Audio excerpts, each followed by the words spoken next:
Trung Quốc đang bôi cái gì đó trắng trắng ở khu vực này các bạn. Chỗ này rất là nhiều, mọi người thấy chưa? Trắng tinh luôn. Chắc có lẽ là sơn thì phải các bạn. Đây các bạn ạ, ở chỗ này là Trung Quốc họ đã cắt cái hàng rào này rồi để họ đi ra đi vào.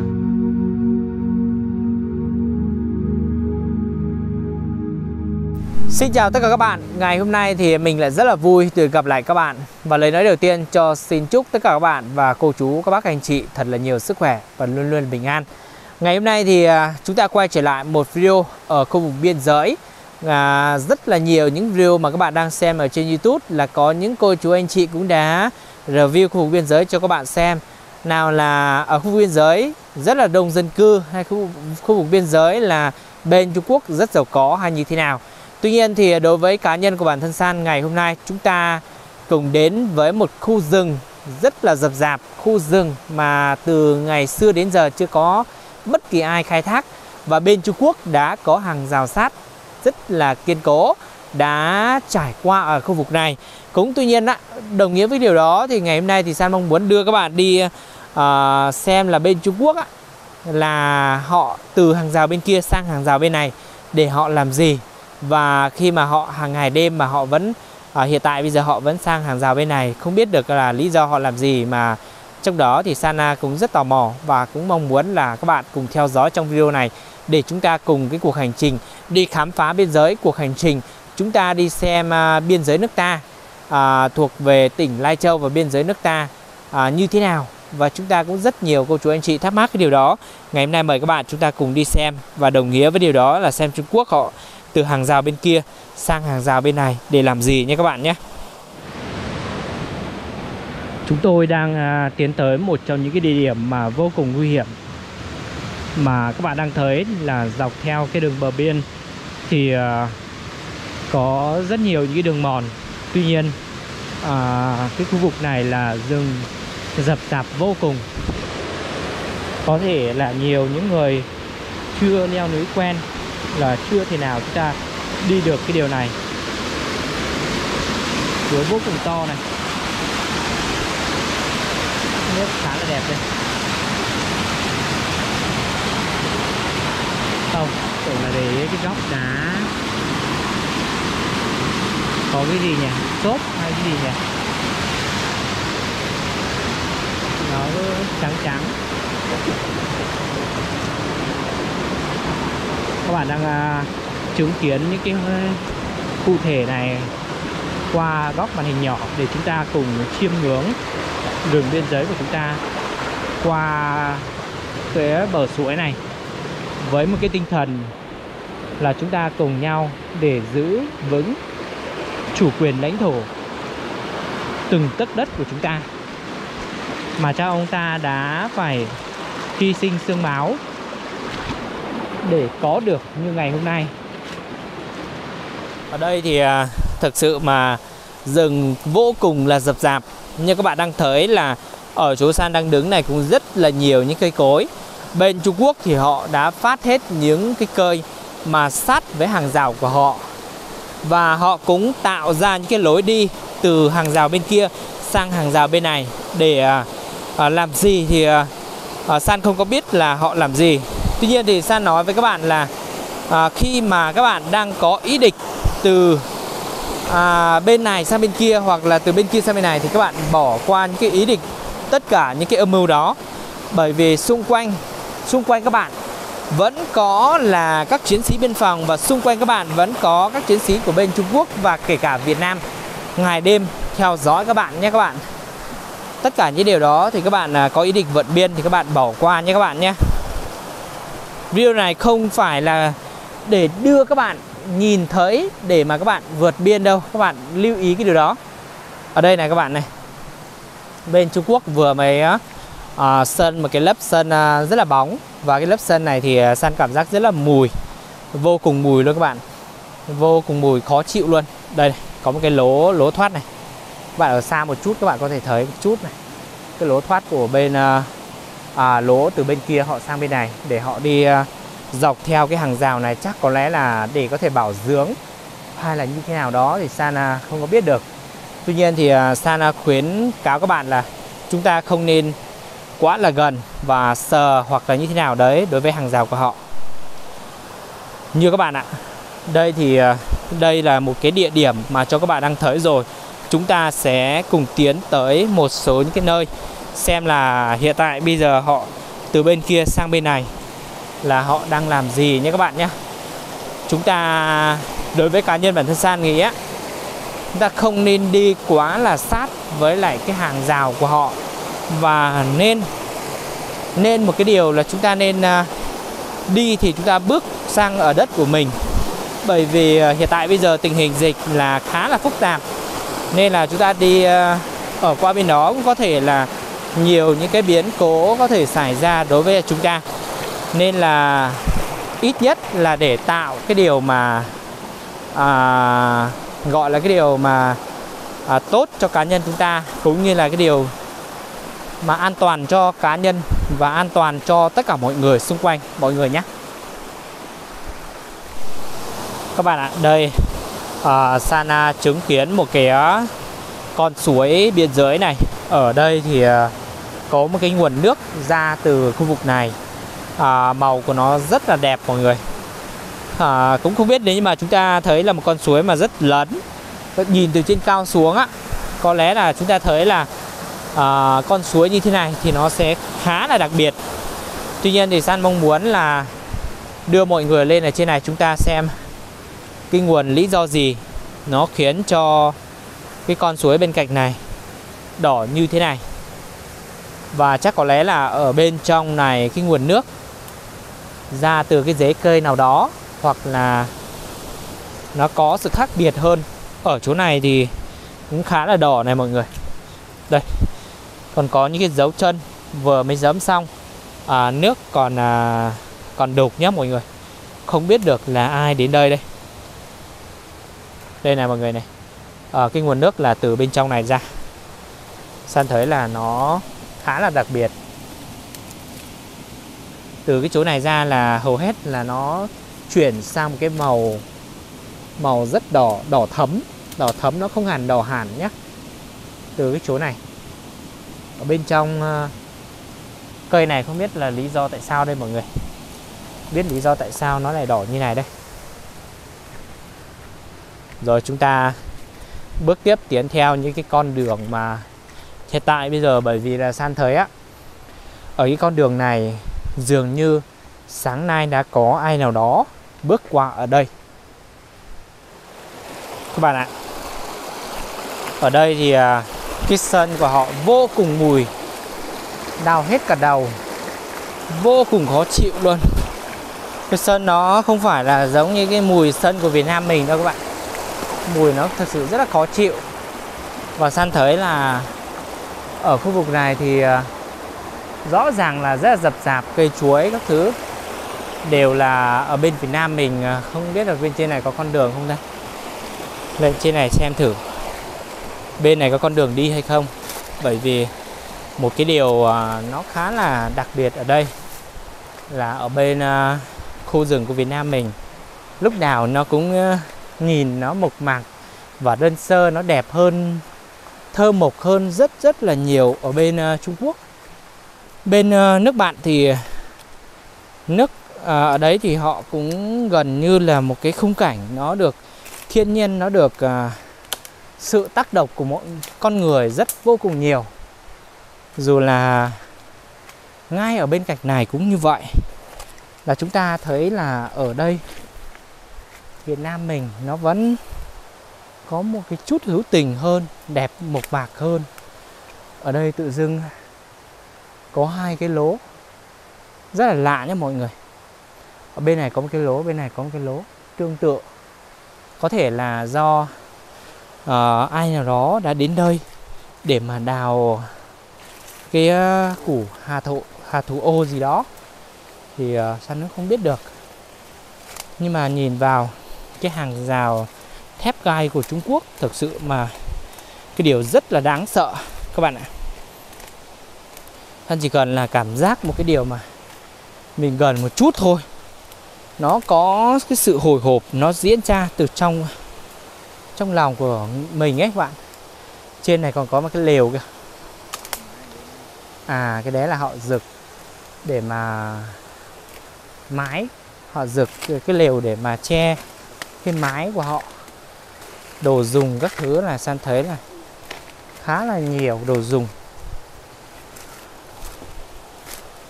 Ở đây thì hầu hết là ở bên Trung Quốc họ đã phát. Tuy nhiên thì San không hiểu lý do gì họ vẫn để mái ở đây, nhưng mà không thấy người ở đây. Không thấy người ở cái khu vực này. Máy nổ điện đấy các bạn. Họ mang về hàn các mối hàn đã bị đứt gãy, hàn một số những cái nơi. Vốn dĩ là họ đất để những cái đồ dùng hoặc là họ để đất của họ thôi. Nên là chúng ta cũng, cái điều này thì nó cũng là điều mà hiển nhiên thôi các bạn. Mái các thứ rồi tất cả những cái gì đồ dùng họ đang để ở bên đất của họ. Hình như là họ chỉ sân đến một khu vực ở đây thì phải. Còn lên ở bên trên thì San không biết được là họ có còn là sân hay không. Ở đây như kiểu con người làm ấy nhỉ.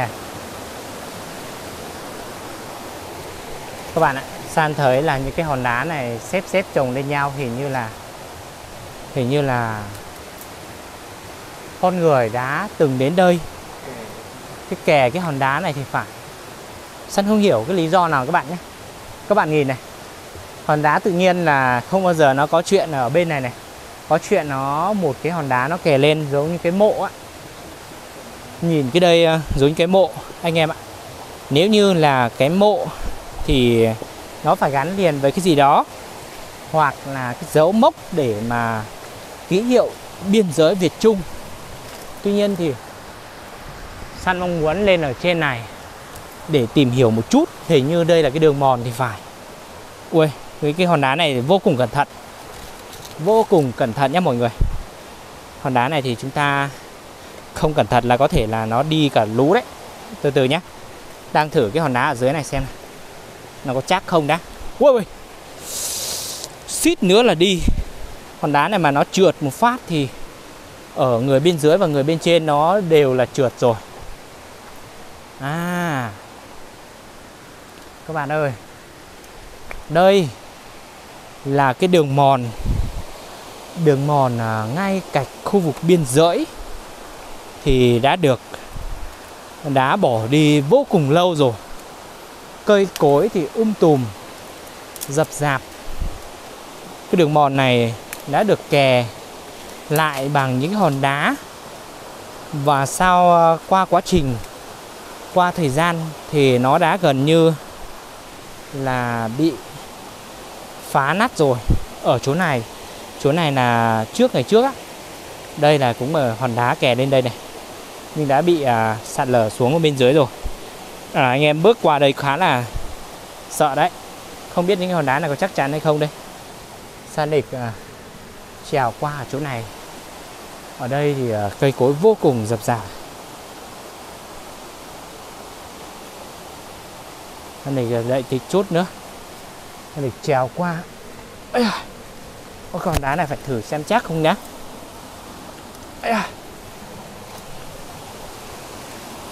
Có lên, có sang được không? Mấy hòn đá này có biết chắc hay không? Đây là cái đường mòn mà cứ bám theo những cái vách đá như này để anh em đi. Thì chắc có lẽ là biên giới á. Mình có được những cái đường mòn như này thì khá là hiếm. San ít khi thấy lắm mọi người ạ. Đây, tiếp tục sang bên này vẫn thấy là có một chút cái đường mòn đã được hòn đá.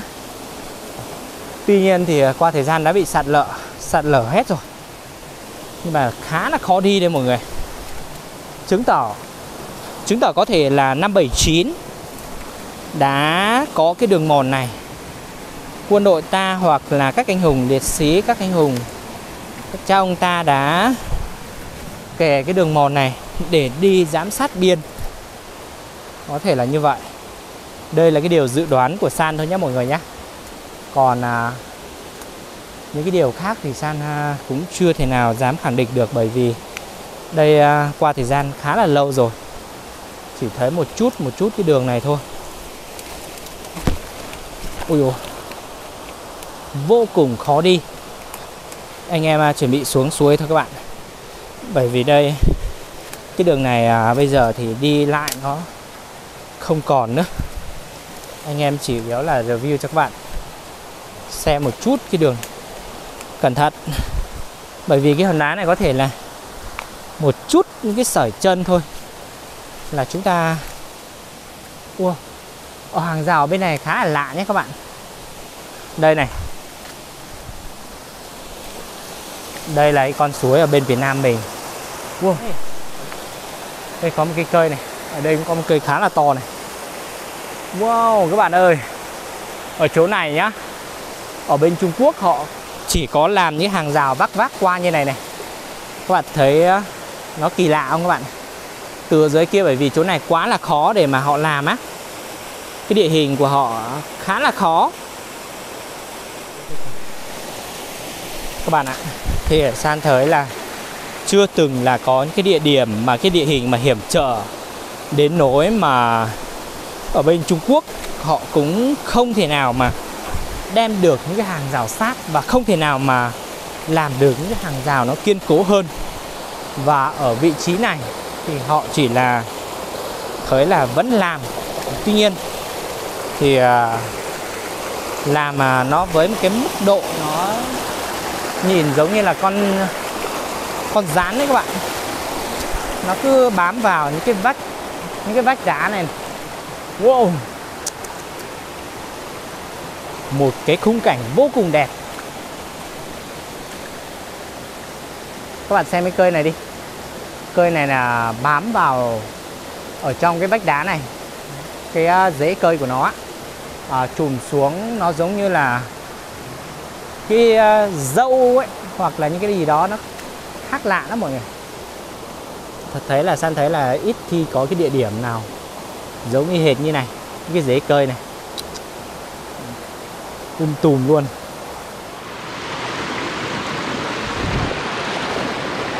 Đặc biệt nhất có lẽ là hàng rào sắt của Trung Quốc thì ở vị trí này là đặc biệt nhất từ trước đến nay. Các bạn đang chứng kiến có một cái khung cảnh nó độc lạ. Đây này các bạn. Các bạn thân mến, thì thật sự mà anh em tới ở khu vực này, cái con suối này càng đi càng sâu, càng đi càng sâu hơn. Và thấy rằng là rất nhiều những cái địa điểm mà khó đến nỗi mà Trung Quốc họ không thể nào mà họ làm cái hàng rào mà giống những cái nơi khác được. Vô cùng là khó các bạn. Thực sự mà San thấy là mình đi không á, nhưng mà khá là khó rồi. Nhưng mà bên Trung Quốc họ vẫn có thể là vận chuyển được những cái hàng rào đến cái nơi này. Thì một cái điều vô cùng là khó. Tuy nhiên thì khi mà có tiền á, chắc có lẽ là cái gì cũng có thể làm được. Bên nước họ cũng như vậy, nhưng mà có tiền á. Đây các bạn ơi, một thanh sắt. Ủa, vô cùng nạc luôn. Cái thanh sắt này nếu mà anh em nhặt mang đi bán sắc bụt được ấy. Nhưng mà nói thì thôi các bạn.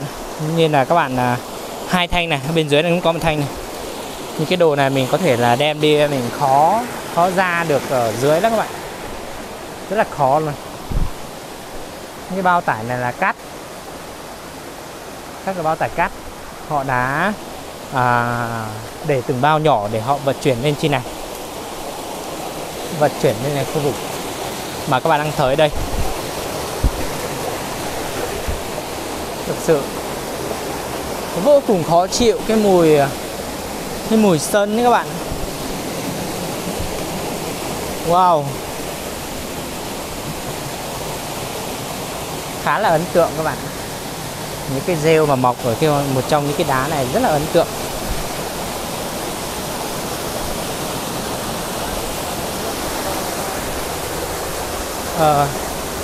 Đây có một cái thác nước này. Đối với lại Trung Quốc thì từ ngàn đời xưa các bạn đang theo dõi các dòng lịch sử, chúng ta cũng không thể nào mà chúng ta nói như thế nào được. Nhưng mà con người thì cũng có người tốt, có người xấu. Như vừa rồi thì San cũng chứng kiến là như trai Lào Cai đã quay một số những video mà thấy rằng là chiến sĩ biên phòng của Trung Quốc rất là thân thiện. Nhưng bên cạnh đó thì chính quyền của bên họ như thế nào? Cái chính quyền của họ nếu như cũng tốt như là một người lính, một người chiến sĩ của nước họ mà đã đối xử với chúng ta mà vô cùng thân thiện như vậy thì đó là cái điều mà vô cùng tốt các bạn. Đây này. Ôi dồi, anh em đi thì vô cùng là xa luôn các bạn. Càng đi các bạn thấy rừng này, rừng này, đi thì rất là nhiều rừng luôn, đi vô cùng khó. Đây anh em xem mà ở đây bên trên này vẫn có cái đường mòn này. Cái đường mòn này phải là xuống từ bên trên do các chiến sĩ họ đi tuần tra thì phải. Đây các bạn.